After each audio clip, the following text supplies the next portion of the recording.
नमस्कार दोस्तों, मैं निशान सक्सेना फिर आया हूँ आपके लिए कुछ कहानियाँ लेकर। आज की कहानी का शीर्षक है नीला गुलदस्ता, जिसे लिखा है ऑक्टेवियो पाज़ ने।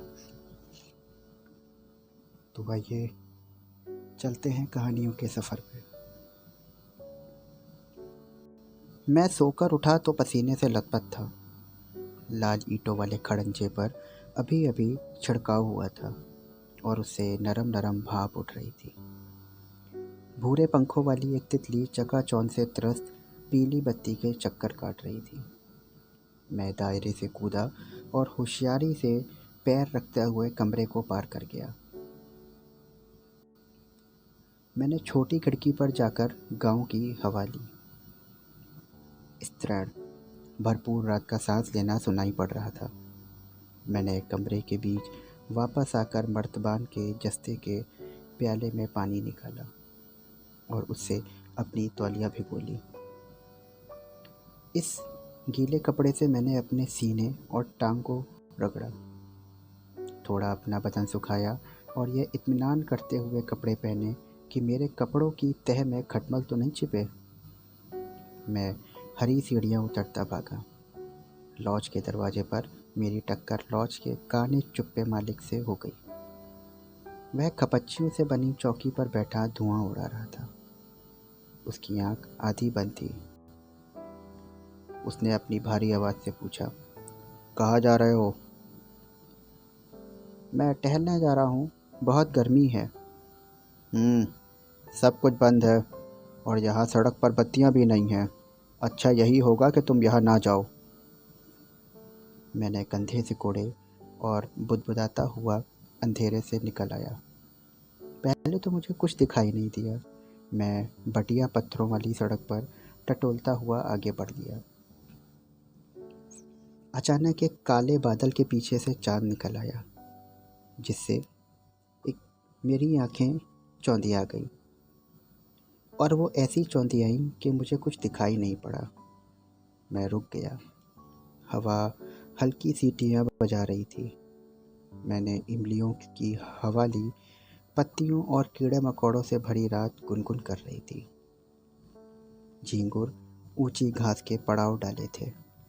मैंने सर उठाया और वहाँ पर देखा कि ऊपर तारों ने डेरा डाल रखा है। मेरे काम झींगुर की किटकिट, सितारों की टिमटिमाहट और ये सब कुछ नहीं, उसी वार्तालाप के विराम शब्दांश और जुमले थे जो बिखरे पड़े थे। कौन सा शब्द हो सकता है वह जिसका केवल एक अंश था मैं? कौन बोलता है वह शब्द? किससे बोला जाता है वह शब्द? मैंने अपनी सिगरेट पगडंडी पर फेंक दी। यह एक चमकदार चाय बनाती और एक नन्हे धूमकेतु की तरह रह रहकर चिंगारी छोड़ती हुई जा रही थी। मैं देर रात तक धीरे धीरे टहलता रहा। मैं अपने आप को उन अंधेरों के बीच स्वतंत्र अनुभव कर रहा था जो इस समय इतने आनंद के साथ मुझे उचार रहे थे। आंखें रात का एक बाग था। सड़क पार करते समय मैंने एक फाटक से किसी के बाहर जाने की आवाज़ सुनी। मैं पीछे घूमा, लेकिन मुझे कोई दिखाई नहीं दिया। मैंने तेज़ कदमों से बढ़ावा लिया। कुछ ही पल बाद मुझे गर्म पत्थर पर किसी के चप्पलों की हल्की आहट सुनाई दी। मैं पीछे घूमना नहीं चाहता था, हालांकि मुझे ऐसा लग रहा था कि वह साया हरदम मेरे पास आ रहा है। मैंने भागना चाहा, पर मैं भाग ना सका। अचानक मैं रुक गया। इससे पहले कि मैं अपना बचाव कर पाता, मुझे अपनी पीठ पर चाकू की नोक महसूस हुई। उसके साथ ही एक मीठा स्वर सुनाई पड़ा, हिलिए नहीं साहब, नहीं तो घोंप दूंगा। मैंने बिना मुड़े पूछा, क्या चाहते हो? आपकी आंखें साहब। मैंने कहा, मेरी आंखें? देखो मेरे पास कुछ पैसा है, ज़्यादा नहीं लेकिन काफ़ी है। अगर तुम मुझे छोड़ दोगे तो मैं तुम्हें वो सारे पैसे दे दूंगा। डरिए नहीं साहब, मैं आपको मारूंगा नहीं, मैं बस आपकी आंखें लूँगा। मैंने फिर पूछा, लेकिन तुम्हें मेरी आंखें क्यों चाहिए? उसने बोला, यह मेरे दोस्त की सनक है, वह नीली आंखों का गुलदस्ता चाहती है और यहाँ नीली आंखें मुश्किल से मिल पाती हैं। मैंने कहा, मेरी आंखों से तुम्हें कोई फ़ायदा नहीं होगा दोस्त, ये भूरी हैं, नीली नहीं। लड़का बोला, मुझे बेवकूफ़ बनाने की कोशिश मत करो साहब, मैं अच्छी तरह जानता हूँ आपकी आंखें नीली हैं। मैं भी तुम जैसा आदमी हूँ, मेरी आंखें मत लो, मैं तुम्हें कुछ और दे दूँगा। उसने कड़क कर कहा, मेरे साथ साधु मत बनो, इधर घूमो। मैं घूम गया। वह छोटे कद का और मरियल था। ताड़ के पेड़ का चौड़ा किनारे का उसका टोप उसके चेहरे को आधा ढका था। उसके दाहिनी हाथ में गवारू छुरा था जो चांदनी में चमक रहा था। मैंने कहा, अपना चेहरा मुझे देखने दो। मैंने माचिस की तीली जलाई और उसके चेहरे के पास लाया। उसकी चमक से मेरी आंखें भीग गई।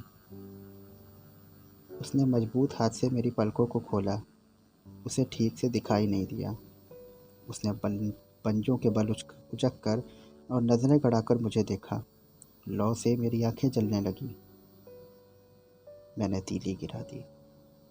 एक खामोश पल गुजर गया। मैंने कहा, अब तो तुम्हें तसल्ली हो गई, ये नीली नहीं है, भूरी है। उसने कहा, बहुत होशियार हो क्यों? लाओ देखते हैं, एक और तीली जलाओ। मैंने एक और तीली जलाई और इसे अपनी आँख के पास ले गया। मेरी आस्तीन पकड़ते हुए उसने आदेश दिया, नीचे झुको। मैं घुटनों पर झुक गया। उसने एक हाथ से मेरे बाल पकड़े और मेरे सिर को पीछे कर दिया। वह उत्सुकता और तनाव के साथ मेरे ऊपर झुक आया। उसका छुरा धीरे धीरे इस तरह नीचे आया कि मेरी पलकों को छूने लगा। मैंने आंखें बंद कर लीं। उसने फिर आदेश दिया, इन्हें खोले रखो। मैंने फिर आंखें खोल दी। लौ से मेरी बरौनियाँ जलने लगी। अचानक उसने मुझे छोड़ दिया। ठीक है, ये नीली नहीं है, अब फुट लो यहाँ से। वह गायब हो गया। मैं दीवार पर झुक गया। मैंने अपना सिर थाम लिया। मैंने अपने आप को संभाला और लड़खड़ाता गिरते हुए उठने की कोशिश करता रहा। मैं 1 घंटे तक उस सुनसान कस्बे में दौड़ता रहा। जब मैं चौक पर पहुंचा तो मुझे लॉज के मालिक दिखाई पड़े। वह अब भी दरवाजे के आगे बैठे हुए थे और मैं बिना एक शब्द बोले अंदर चला गया। और वो अगला दिन था जब मैंने कस्बा छोड़ दिया। बस इतनी सी थी ये छोटी सी कहानी। आशा करता हूँ आप लोगों को कहानी पसंद आई होगी। और भी कहानियाँ और शेर व शायरी सुनने के लिए मेरे चैनल को सब्सक्राइब करिए, लाइक करिए। शुक्रिया।